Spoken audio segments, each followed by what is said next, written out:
Hare Nama Hare Nama eva kevalam Kalo nasteva nasteva nasteva gatiranyata.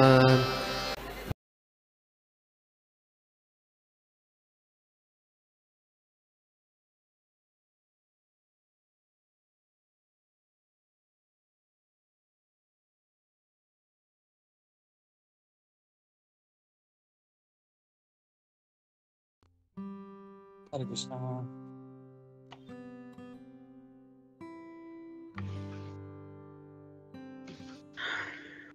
Yes Prabhu ji. Hare Krishna. Hare Krishna, सभी को दंडवत प्रणाम। हरे कृष्णा। आवाज क्लियर है ना मेरा? यस यस माता जी। ओम नमो भगवते वासुदेवाय। ओम नमो भगवते वासुदेवाय। ओम नमो भगवते वासुदेवाय। ओम नारायणं नमस्कृत्य नरं चैवं नरोत्तमं देवीं सरस्वतीं व्यासं ततो जयाम् उदीरयेत्। नष्टप्रायेषु अभद्रेषु नित्यं भागवत सेवया भगवती उत्तमा श्लोके भक्तिर्भवती नैष्ठकी। नमो विष्णुपादाय कृष्णपृष्ठाय भूतले श्रीमते भक्तिवेदांत स्वामिनिति नामिने। नमस्ते सारस्वते देवे गौरवाणी प्रचारिणे निर्विशेष शून्यवादी पाश्चात्य देशतारिणे। श्रील प्रभुपाद की जय।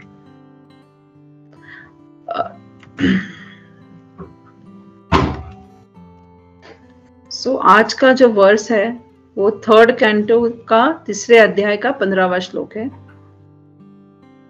मिथ यदा एषां भविता विवादो मधुआ मद आताग्र विलोचनानां नैषां वेदो वधोपाय इयानतोन्यो मयुद्धते अंतर्धते स्वयं स्म।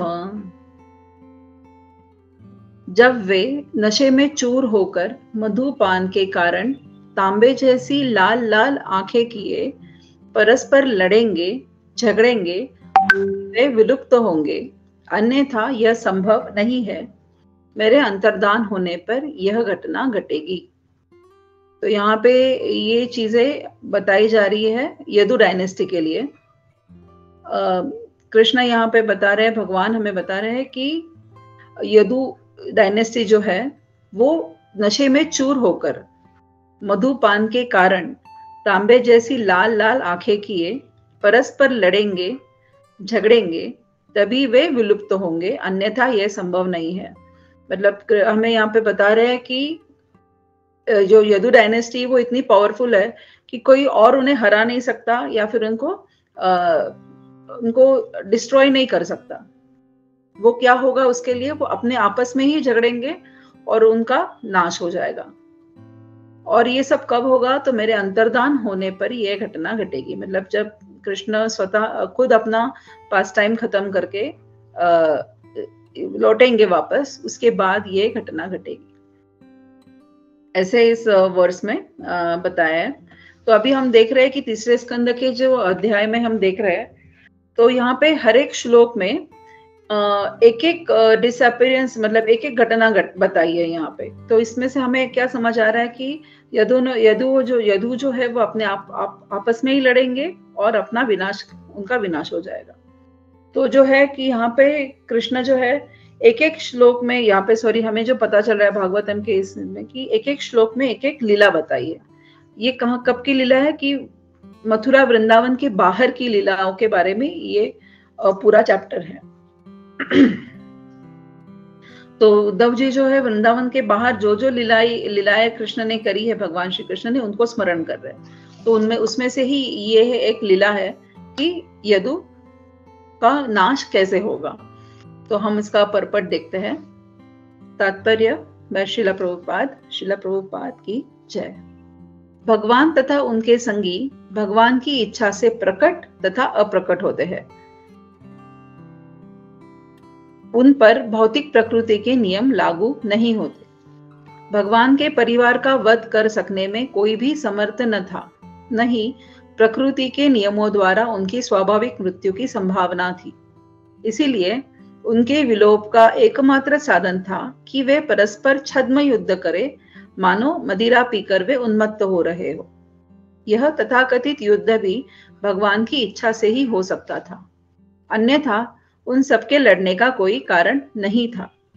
जिस तरह अर्जुन पारिवारिक स्नेह के कारण मोहित हो उठा था और तब उससे भगवत गीता कही गई थी, उसी तरह यदुवंश को भगवान की इच्छा से ही मदोन्मत्त बनाया गया था। इससे अधिक कुछ नहीं था। मतलब यहाँ पे बता रहे हैं कि भगवान की इच्छा है जो प्रकट तथा अप्रकट, किसके बारे में कह रहे हैं? भगवान के संगी, मतलब जो भगवान के साथ उनके आते हैं।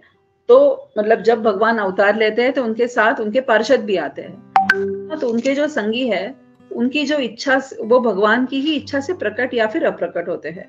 तो उनपे भौतिक प्रकृति के कोई नियम लागू नहीं होते। जैसे हम जानते हैं, अभी सनातन नित्या प्रभु जी ने लास्ट क्लास में हमें पूरे सब नंबरिंग के साथ में बताया था कि कैसे धरती के ऊपर बोझ नहीं है। वो मतलब प्रभुपाद का उन्होंने पर्पट एक्सप्लेन करके हमें अच्छे से उन्होंने एक्सप्लेन किया था। तो उस तरह से हम देखते हैं कि कृष्णा की 16,108 पत्नियां थी। उसमें से तो 8 पत्नियां हमें पता है, जो तभी किसी भी राजा की उतनी पत्नियां होती थी, लेकिन 16,100 पत्नियां हुई। उसका जो हम हिस्ट्री जानते हैं, क्यों उन्होंने 16,100 इनसे शादी करी, वो तो उनकी लीला हम जानते हैं। लेकिन आगे ऐसे हुआ कि उन 16,108 रानियों से उनको, हर एक रानी से उनको 10 पुत्र हुए। तो 10 पुत्र होते हैं जब, तो 1.6 लाख की जनता तभी बन जाती है। और उन 10 पुत्रों को और 10 पुत्र हुए, तो मतलब वो मिलियन में, पूरी उनकी फैमिली इतनी बड़ी थी कृष्ण भगवान की कि वो मिलियंस में थी, है ना। ऐसे 2-4 नहीं थे, द फैमिली थी वो मिलियंस में थी। तो ये जो उनके संगी है, ये भगवान तथा उनके संगी, ये भगवान की इच्छा तथा प्रकट तथा अप्रकट होते हैं। उनके ऊपर भौतिक प्रकृति के नियम नहीं लागू होते। और हम सब जानते हैं कि कृष्ण इस धरती पर उन्होंने अवतार लिया था धर्म संस्थापनार्थाय। वो धर्म की रक्षा करने के लिए आए थे और अधर्म को मिटाने के लिए आए थे। तो जैसे ही महाभारत का युद्ध खत्म हुआ, उसके बाद में जो है वो काम खत्म हुआ उनका। उनके साथ में जो ये उनके संगी आए थे, उन्होंने अपना जो जो कंट्रीब्यूशन था उस युद्ध में, वो सब उन्होंने दिया। अब जो है पूरी धर्म की स्थापना हो गई। Now Krishna has to end, उनका जो अवतार था उसको अभी समाप्त करने का टाइम आया था। तो उन्होंने क्या किया तभी कि जो अपनी टीम है, जो उनकी टीम थे, उनके संगी है, वो उनको भी वो चाहते थे कि अभी उनका कुछ काम नहीं है, मिशन अकम्प्लिश हो गया, धर्म की स्थापना तो हो गई, तो everybody has to go back now. तो जैसे हम यहाँ पढ़ते हैं, प्रभुपाद बता रहे हैं कि उनके ऊपर भौतिक प्रकृति के कोई नियम नहीं लागू, तो there has to be some reason, वो कैसे जाएंगे। तो उसके लिए उन्होंने क्या कहा कि एक छद्म युद्ध, मतलब ये इल्यूजरी ड्रामा है जो है, ये छद्म युद्ध मतलब एक इल्यूजरी ड्रामा है जो भगवान क्रिएट कर रहे हैं अपने संगियों को वापस ले जाने के लिए। तो इट डजंट मीन कि ऐसे, इससे हम नहीं समझेंगे कि हाँ मतलब मदिरा पान करके भाई बहन एक दूसरे के साथ झगड़ा कर रहे हैं और एक दूसरे को खत्म कर रहे हैं। ये लेसन नहीं है इसमें से ऐसा हमें समझ आता है कि कृष्णा के विल के हिसाब से, उनकी इच्छा के हिसाब से ये इल्यूजरी ड्रामा जो है वो मैजिकल ड्रामा क्रिएट करके वो अपने संगियों को वापस ले जा रहे हैं। बस इतना ही एक संदेश इसमें से हमें लेना है। क्योंकि जब कृष्णा जो है वो स्पिरिचुअल प्लेटफॉर्म पे जब किसी को अपलिफ्ट करते हैं ना, तो नथिंग कैन स्टॉप, उसको कोई रोक नहीं सकता। तो जो है वो स्पिरिचुअल प्लेटफॉर्म पे अपलिफ्ट होने के लिए हम जैसे साधकों को भी क्या करना है, तो सिंसियरली प्रे करना है कि भगवान से कि हमें भी अपनी इच्छा की तरह से आप कहते हैं ना, शिला प्रभुपाद जो उन्होंने अपने जब जलदूता पे थे तो उन्होंने कहा, उनकी पोएम में लिखा था, नचाओ नचाओ, मतलब आप आपकी इच्छा से हमें नचा सकते हैं, लेकिन हमें उसके लिए भगवान के ऊपर पूरा विश्वास होना चाहिए। और हमें इस माया जाल से, मतलब इस माया के प्रभाव से हम हमारे सेंसेस को हमें कंट्रोल में रखना है। एक थोड़ा सा एक हिडन मैसेज इसमें से है कि हाउ वी कैन वर्क। तो क्योंकि यादव जो है यहाँ पे कि इंटॉक्सिकेट होंगे, मतलब वो मद्यपान करेंगे और अपने भाइयों के साथ लड़ेंगे, तो इसका मतलब ये नहीं कि, क्योंकि क्या हुआ है, ऐसा क्यों हो रहा है कि ये जो इल्यूजरी प्लेटफॉर्म पे उनका मतलब it's a magical drama by भगवान कि उनको वापस पार्षदों को, अपने संगियों को वापस लेके जाना चाहता है। इसके लिए वो मद्यपान करेंगे, एक दूसरे से पिटाई करेंगे और उसका उनमें मृत्यु होगा, क्योंकि ऐसा कोई भी नहीं था आज के जगत में कि कृष्ण किसी के साथ उनको लड़वा के उनको मतलब खत्म कर सकते थे, because Yadus are the part and उनकी फैमिली जो है वो part and parcel of Krishna, तो they were very strong, very very strong. तो ऐसा कोई नहीं था कि जो उनको हरा सकता था, इसीलिए वो छद्म युद्ध करके एक दूसरे के साथ लाइक इल्यूजरी ड्रामा, और वो एक दूसरे को खत्म कर देंगे, ऐसा उनका इसमें ये हमें समझ आता है। भगवान के भक्त तथा संगी पूर्णतया शरणागत आत्माएं हैं, है ना। भगवान के भक्त जो होते हैं वो पूरी तरह से भगवान को सरेंडर है, शरणागत है। अतएव वे भगवान के हाथों में दिव्य साधन है, भगवान के हाथों में दिव्य साधन है, और भगवान जैसा चाहे उनका उपयोग हो सकता है।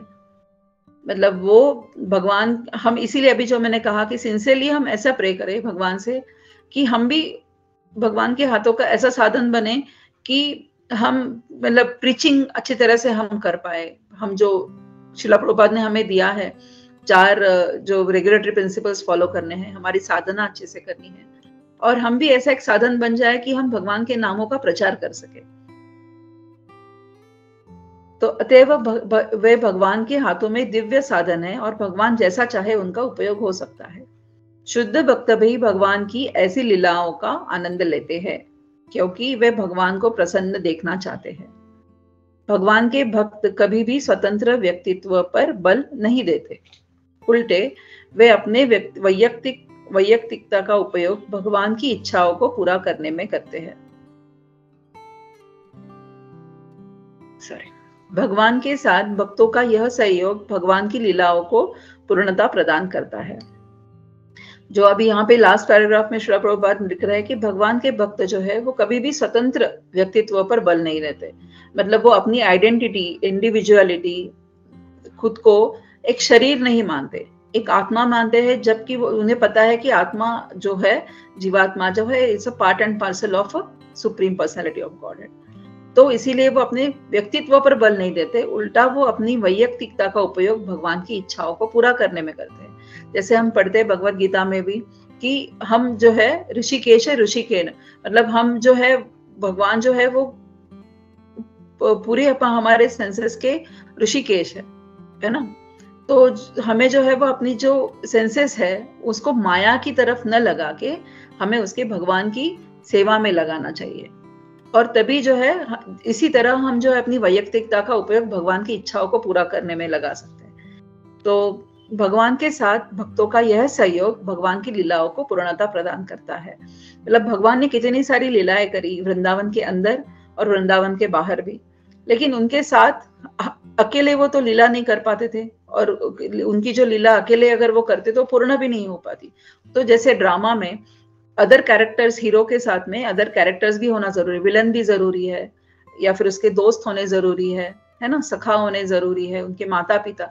तो ये सब रोल, डिफरेंट रोल इस कैरेक्टर प्ले में यशोदा मैया, नंद बाबा, गोपियां और असुरों ने भी, कंस, अघासुर, बकासुर, पूतना, इन्होंने भी अपनी अपनी रोल प्ले करे, और तभी उनकी लीलाओं को पूर्णता प्रदान हुई। क्योंकि हम सब जानते हैं कि भगवान जब आते हैं तो अपने संगियों को, पार्षदों को साथ में ले आते हैं, और there is never a time कि जब वो अपने संगियों को पीछे छोड़ के जाते हैं। क्योंकि मैंने अभी एक जो लेक्चर सुना तो उसमें उन्होंने बताया था कि ऐसा कोई समय नहीं था कि जहाँ पे कृष्ण ने जो है, भगवान ने, कृष्ण नेवर अपने डिसेंडेंट को उन्होंने कभी पीछे नहीं छोड़ा। कृष्ण भगवान ने अपने जो डिसेंडेंट्स थे उनके किसी भी, जनरली किसी भी इनकारनेशन में अगर हम देखेंगे तो किसी भी इनकारनेशन में उन्होंने, इवन लॉर्ड चैतन्य ने भी अपने डिसेंडेंट्स को पीछे नहीं छोड़ा। मतलब वो जैसी उनकी लीला की पूर्ति हुई तो उन्होंने सभी को उन्होंने साथ में अपने धीरे धीरे करके ले ही गए वो साथ में। तो हम अगर देखते हैं कि वो क्यों ऐसा होता है कि why does he takes back, वो डायनेस्टी को जो है वापस क्यों लेके गए, तो उसके पीछे और एक रीजन भी है कि कृष्णा चाहते हैं कि अगर कोई, कृष्ण के जो संगी थे, ये यदु थे, ये उनके वंशज थे, उनके फैमिली मेंबर थे। तो वो चाहते थे कि अगर किसी को अपने आप को साबित करना है तो वो अपनी बर्थ से नहीं, अपने वर्क से साबित करे। मतलब कृष्ण जाने के बाद उनको डर था, मैं जाने के बाद में यदु तो anyways they are very powerful, वो बहुत ज्यादा शक्तिमान है और वो मेरे डिसेंडेंट्स भी है, तो वो क्योंकि हम कृष्ण भगवान के डिसेंडेंट्स है तो उसका वो गैर फायदा भी ले सकते हैं, डिसएडवांटेज उसका ले सकते हैं, है ना। तो इसीलिए वो एक रीजन था कि they take his dynasty back. Krishna भगवान ने अपनी जो डायनेस्टी उसे वो काम होने के बाद में वापस भी ले गए। अभी यहाँ पे हम देखते हैं कि ये जो उन्होंने यहाँ पे कहा है कि यदु एक दूसरे के साथ मद्यपान करके झगड़ा करेंगे या फिर एक दूसरे को पीटेंगे, मारेंगे, तो उसकी एक कथा छोटी सी मैंने एक क्लास में सुनी। तो वो यहाँ पे कहता है कि सांब हमें पता है ना, कृष्ण का बेटा है। कृष्ण भगवान का जो बेटा है वो जाम्बवती है ना, जाम्बवती से उनको जो हुआ है बेटा वो है सांब। सांब का मतलब है अम्ब, मतलब अम्बा मतलब माता, मतलब जो ऐसा बेटा जो बहुत ज्यादा अपने माता के करीब है ना, सांब। और सांब जो थे, he is very naughty child of a Krishna, वो बहुत ज्यादा एकदम नटखट नॉटी है ना। तो और पता जो है उसमें मैंने सुना कि सांब ने है वो दुर्योधन की बेटी से शादी करी, जिसका नाम था लक्ष्मणा। तो सांब इतने नॉटी थे, बहुत ज्यादा नॉटी थे। तो एक दिन ऐसा हुआ कि वो अपने दोस्तों के साथ खेल रहे थे, तो दोस्तों ने उनको स्त्री वेश परिधान कराया, मतलब एक स्त्री के वस्त्र उनको पहनाए और उनकी पेट में बहुत सारे ऐसे वस्त्र रख के ऐसे दिखाया कि as if he is pregnant. हाँ, तो वो जो उनको लेके गए मस्ती में ही, मतलब खेलते खेलते वो उनको लेके गए सेजेस, जो साधु संत थे, उनके पास ले गए और ऐसे ही उनको पूछने लगे कि देखिए ये लड़की है एंड शी इज प्रेग्नेंट, तो आप बताइए उनको बेटा होगा या बेटी होगी। आप आपके आध्यात्मिक, मतलब आपके ज्ञान से आप बता सकते हैं क्या हमें कि इनकी बेटा होगा या बेटी होगी। तो जैसे धीरे धीरे उन साधुओं को समझ आ गया कि ये जो बच्चे हैं वो हमारे साथ मजाक कर रहे हैं, हाँ, they are playing with us, they are not serious. तो उनको पता चला कि ये लड़की नहीं है, ये लड़का है। तो उन साधुओं ने जो है वो शाप में सांब को कहा कि इसे ना आयन, इसके पेट से, मतलब इसके उदर से आयन रॉड, मतलब क्या कहते हैं जिसको, आयन क्लब, एक अस्त्र, आयन का अस्त्र, उसका जन्म होगा। तो जो सांब और उनके जो दोस्त होते हैं वो उसको सीरियसली नहीं लेते, लेकिन सीरियसली नेक्स्ट डे सही में, रियल में सांब के गर्भ से एक आयन रॉड का जन्म होता है। हाँ, तो वो डर जाते हैं और फिर वो क्या करते हैं, वो उग्रसेन के पास जाते हैं।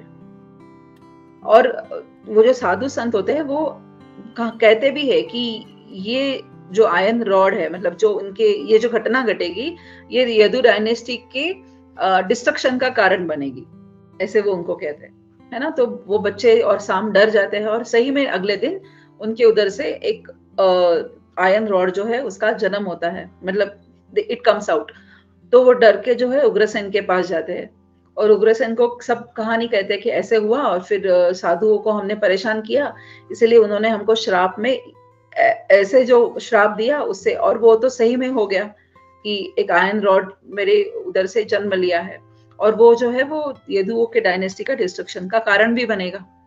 तो फिर क्या किया उग्रसेन ने, जैसे हम चंदन को घीसते हैं, घीसते घीसते घीसते चंदन पूरा मतलब जैसे हम यूज करते जाते हैं वो खत्म हो जाता है ना चंदन, वैसे ही उन्होंने उस आयन रॉड को बहुत घीस के उसका पूरा एकदम नील, उसको जीरो कर दिया, मतलब वो अस्त्र था उसको पूरा उन्होंने घिस दिया। देयर इज नो मोर, वो आयन रॉड अभी पूरा रॉड नहीं रहा था, आयन के छोटे छोटे पार्टिकल्स में उसको चेंज कर दिया। और फिर उन्होंने क्या किया, उस आयन रॉड को एक बड़े से समुद्र में उसको बहा दिया, ये सोच के कि अब जैसे ये आयन रॉड बह गया तो देयर इज नो पॉसिबिलिटी कि ये डायनेस्टी कभी अब खत्म नहीं होगी, जो श्राप दिया था वो काम नहीं करेगा। लेकिन जो आयन रॉड है वो समुद्र के पानी के साथ बहते बहते एक छोटे से आइलैंड तक पहुंच जाता है और आइलैंड में, मतलब वहां पे वो जमा हो जाता है, जो आयन के टुकड़े छोटे छोटे होते हैं वो।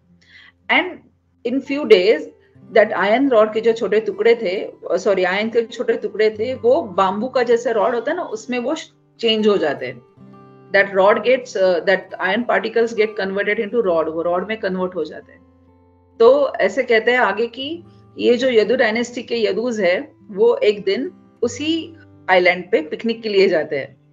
एंड यहाँ पे जैसे पर्वत में बताया है कि मधु का सेवन करके, तो मधु मतलब वहां पे तभी उस टाइम पे ऐसे कहा है उस क्लास में कि मधु मतलब वो अपनी हनी, स्वीटनेस ऑफ हनी, बहुत ज्यादा अगर स्वीट खाते तो वो भी इंटॉक्सिकेट कर देती है। तो वो बहुत सारा मधु पान करके, मतलब हनी का रस पान करके वो उस आइलैंड पे पिकनिक मनाते हैं।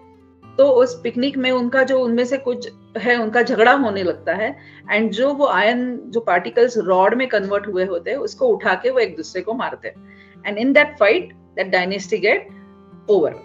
ऐसे एक पास टाइम छोटा सा उस क्लास में मैंने सुना था।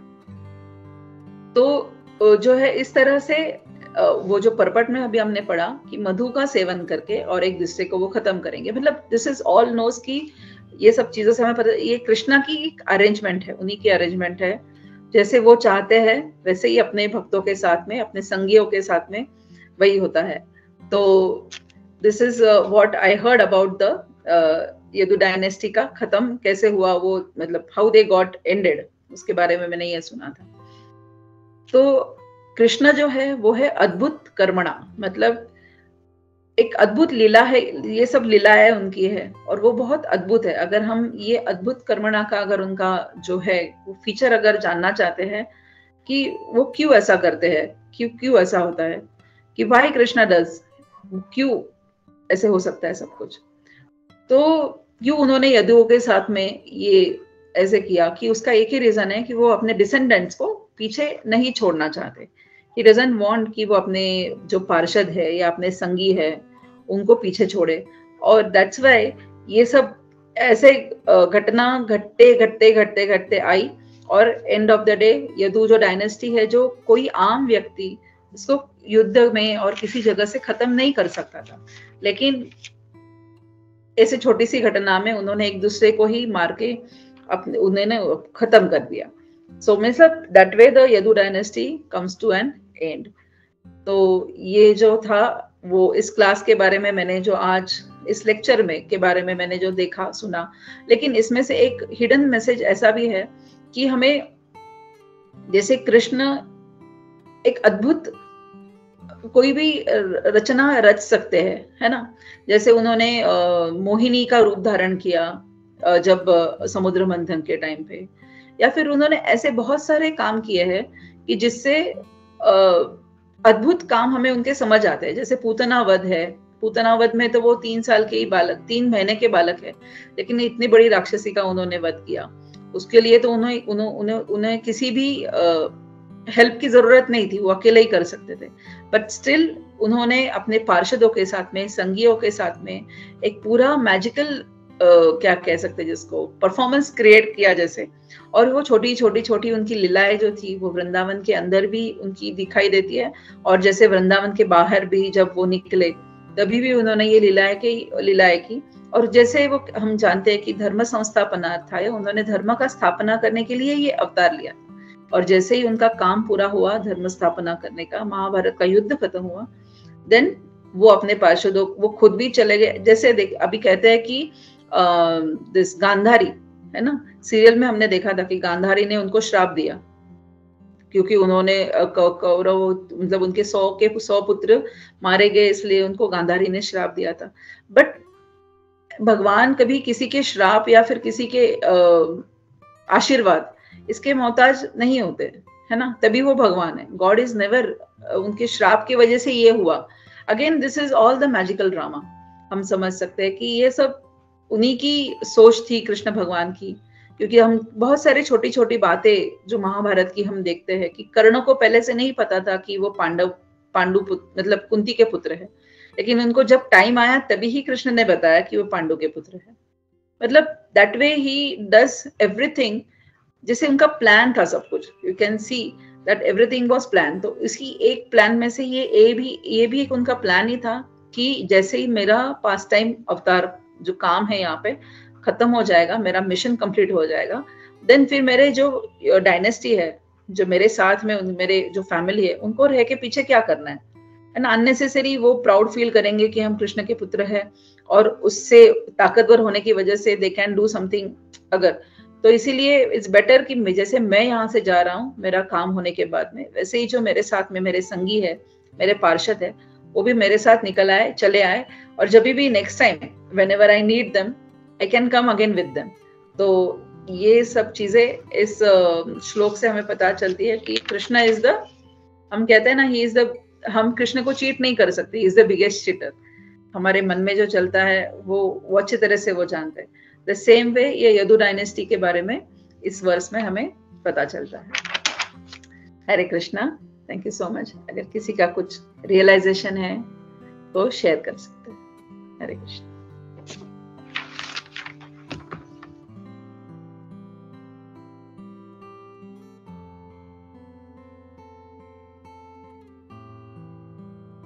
हरे कृष्णा माता, दंडवत प्रणाम। First of all thank you माता जी, बहुत अच्छा क्लास था। बहुत अच्छे से आपने पूरा जो श्लोक था वेरी नाइसली एक्सप्लेन। तो यहाँ पे खाली मैं एक चीज कहना चाहता कि मैंने जो सुना था कि एक्चुअली जो सांब है वो एक गधा, जो भगवान का जो गधा होता है वैसे गधा था, एक लोहे का, वो उन्होंने अंदर छुपा के रखा था। एंड वो ऐसे मस्ती कर, दे वर ऑल इंटॉक्सिकेटेड, तो मस्ती कर रहे थे। तो जाके ऋषि को बोला, तो ऋषि गॉट एंग्री, उन्होंने कर्ज दिया कि ये जो चीज है यही तुम्हारे मृत्यु का कारण बनेगा, ये तुम्हारे। एंड फिर वो जब उनको कर्ज मिला तो उन दिमाग ठिकाने पे, जैसे नलकुबर बने गिरी का था, एंड इमीडिएटली बोले आप क्या करें। तो उन्होंने फिर ऑर्डर दिया कि अच्छा ठीक है, ये गधा है, इसको पीस के पाउडर करके इसको फेंक दो। तो वो जहाँ पे फेंका, लाइक यू सेड ना, वो घास की तरह, जो रीड्स बोलते हैं उसको, बड़ा थोड़ा छोटा पतला पतला बाम्बू जैसा होता है, लंबा लंबा आता है वो उसके रूप में वहां पे उगता है वो। और फिर जब टाइम आता है तो ये लोग वहीं पे, एज यू सेड, वो पिकनिक के लिए जाते हैं और दे आर इंटॉक्सिकेटेड, और फिर उस नशे में वो एक दूसरे को दे स्टार्ट किए। मैंने अभी recently I think ISKCON desire tree पे कहीं पे देखा था कि it was Satyaki who started this. Satyaki जो था, आई थिंक इट वाज, हाँ, कृतवर्मा जो थे, ही जो पूरा जो युद्ध हुआ था महाभारत का, उस वक्त पांडवों की तरफ से उनका एक अक्षौहिणी सेना बचा था उनका, और 5 पांडव, और कौरवों की तरफ से सिर्फ Ashwatthama, Kritavarma and one more personality, मेरे को नाम नहीं है, Kripacharya, yes correct, thank you. तो कृपाचार्य बचे हुए थे 3 लोग। तो जब ये सात्यकी जब देखता है कृतवर्मा को, तो ही गेट्स एंग्री कि भाई तुम कौरवों के साइड से लड़े थे, एंड देन वो कृतवर्मा के साथ में और कई लोगों को वो स्वॉर्ड लेके उनको मार देता है, and this ignites the fight between them. और फिर ये वहां, फिर वो जो थे कृतवर्मा के साइड में थे, वो भी गुस्सा हो जाता है, अरे सात्यकी ने ऐसा कैसे कर दिया, and then start killing this side. और फिर ऐसा करते करते इट बिकम अ ह्यूज, इतना मतलब बड़ा वॉर हो गया वो कि they wiped out each and every. Actually ये तो भगवान का लीला है। तो ये this is what I heard, क्योंकि मैंने सुना था कि सांब जो है वो लोहे का गधा अपने इसमें छुपाता है, पेट में। Hare Krishna, just want to add that. Thank you so much Prabhu ji, क्योंकि मैंने ये पास टाइम ड्यूटी में अभी ये लेक्चर के लिए प्रिपेयर कर रही थी, तो मैंने किसी क्लास में सुना ये पास टाइम, तो मैंने पहली बार ही सुना ये पास टाइम, तो और अपने अच्छे से उसमें पॉइंट्स ऐड किए। तो मुझे ये पता नहीं था कि Satyaki has started the killing, मतलब वो वॉर में। कृपाचार्य मतलब प्रभु जी उनके गुरु थे ना कौरव के? करेक्ट या खाली 3 लोग बचते हैं वो साइड से, कृतवर्मा, अश्वत्थामा और हु इज कृतवर्मा प्रभु जी? Kritavarma was also one of the great warrior. हम लोग भगवद गीता का फर्स्ट चैप्टर में ही उनका नाम आता है, कृतवर्मा। हाँ, ओके। आई थिंक शायद आई एम नॉट श्योर उनका कृतवर्मा, आई थिंक उनका भी नाम है शायद. So he was also great warrior. Kritavarma, Kripacharya, and who is the third one you say? Ashwatthama. तो अश्वत्थामा. हाँ, right. अश्वत्थामा का तो पता है कि देन ही जाके वो 5 पांडवों के गलती से 5 पांडवों के पुत्रों को मार के आ जाता है. गलती से नहीं, एक्चुअली वो देखता है कि पांडव तो नहीं है, तो वो बोलता है चलो ठीक है, पांडव नहीं है तो पांडव के पुत्रों को ही मार देता हूँ. My lord Duryodhana will be happy. It was thing. Hare Krishna. Yes. Hare Krishna, Prabhuji. Thank you so much. Hare Krishna. Hare Krishna.